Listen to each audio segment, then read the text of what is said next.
haleluya, haleluya.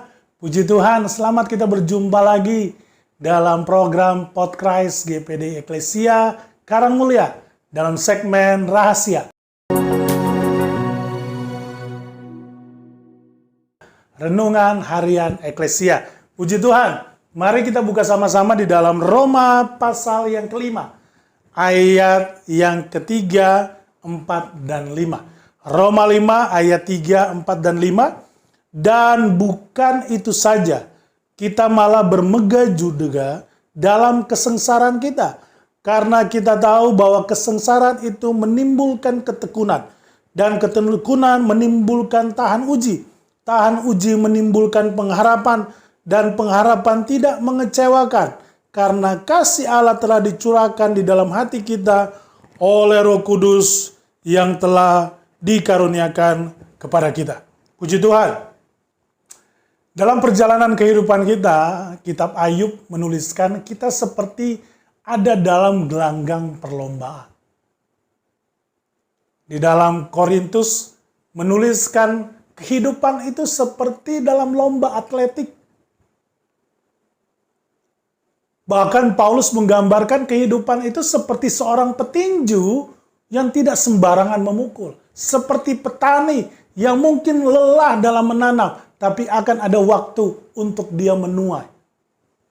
Maka hari ini firman Tuhan mengingatkan kita bahwa kalau mungkin Tuhan mengizinkan kesengsaraan. Sengsara ini dalam kamus besar bahasa Indonesia mengalami sesuatu yang membuat kita tidak nyaman. Kalau mungkin Tuhan izinkan ada ketidaknyamanan dalam kehidupan kita, baik itu di dunia pekerjaan kita, di kehidupan kita sebagai orang muda, di keluarga kita, apa yang harus kita lakukan? Maka hari ini dikatakan ketika ketidaknyamanan atau kesengsaraan itu menimpa kita, harus bersabar. Karena ketika kita mengalami itu dan bersabar, maka kita akan sampai di satu titik kita menjadi orang yang tekun. Tekun itu tidak bisa diraih dengan sekali, dua kali, tiga kali melakukan sesuatu baru dikatakan tekun. Tapi tekun itu dihasilkan ketika berulang kali. Ketika kita melewati bersabar terus, kita akan sampai di satu titik yang namanya kita menjadi orang yang tekun, bersandar kepada Tuhan. Ketika kita sudah tekun, maka itu mengartikan bahwa kata tekun itu merujuk ke satu hal, yaitu tahan uji. Orang yang tekun itu berarti orang itu sudah tahan uji. Nggak mungkin orang yang tahan uji kalau dia tidak tekun. Tekun dan tahan uji ini adalah hukum sebab akibat. Ketika dia tekun, maka dia berarti tahan uji. Dan ketika orang itu sudah sampai di tahan uji, maka tahan ujinya itu tidak akan mengecewakan. Jadi ketika kita percaya kepada Tuhan, walaupun realitanya tidak seperti yang kita bayangkan, tapi kita tetap percaya, tidak percaya, maka ketekunan tahan uji itu berubah menjadi pengharapan. Ketika kita berharap, maka di ayat 5 berkata, dan pengharapan tidak mengecewakan, karena kasih Allah telah dicurahkan di dalam hati kita.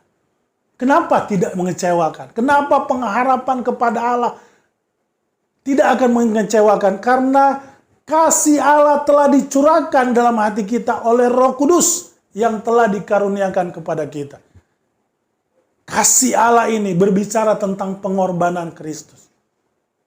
Bapak, Ibu, saudara sekalian dimanapun kita berada. Pengorbanan Kristus itu mengandung arti kasih yang melimpah. Maka ketika kita ada dalam ketekunan, melewati proses, maka kita sampai di titik tahan uji. Ketika kita sudah ditahan uji, maka kita berarti orang-orang yang memperoleh pengharapan di dalam kematian Kristus, kebangkitan Kristus untuk memperoleh segala hal. Tuhan menjanjikan berkat-Mu di dunia, dan Tuhan pun menjanjikan keselamatan kita di sorga nanti. Jangan lupa, jangan takut, jangan lemah, harus tekun, harus tahan, harus sabar. Mungkin hari-hari ini terlalu berat yang kau hadapi, tapi firman ini mengingatkan, tekun, sabar, akan ada waktunya. Tenang, akan ada waktunya. Pengharapan itu akan memberikan buah yang hasil, yang memberkati kita semua. Puji Tuhan, mari kita berdoa. Tanamkan firman-Mu dalam kehidupan kami, supaya firman-Mu dapat mengiringi kehidupan kami menuju kepada ketekunan, tahan uji, dan sampai pada titik pengharapan yang tidak mengecewakan, karena pengharapan kami kepada salib Kristus yang sudah mati bagi kami. Ampuni segala kesalahan kekurangan kami, dalam nama Tuhan Yesus Kristus. Haleluya, haleluya, amin. Tahan uji, maka pengharapan itu akan menjadi bagian kita. Sampai jumpa, Tuhan Yesus memberkati kita. Haleluya.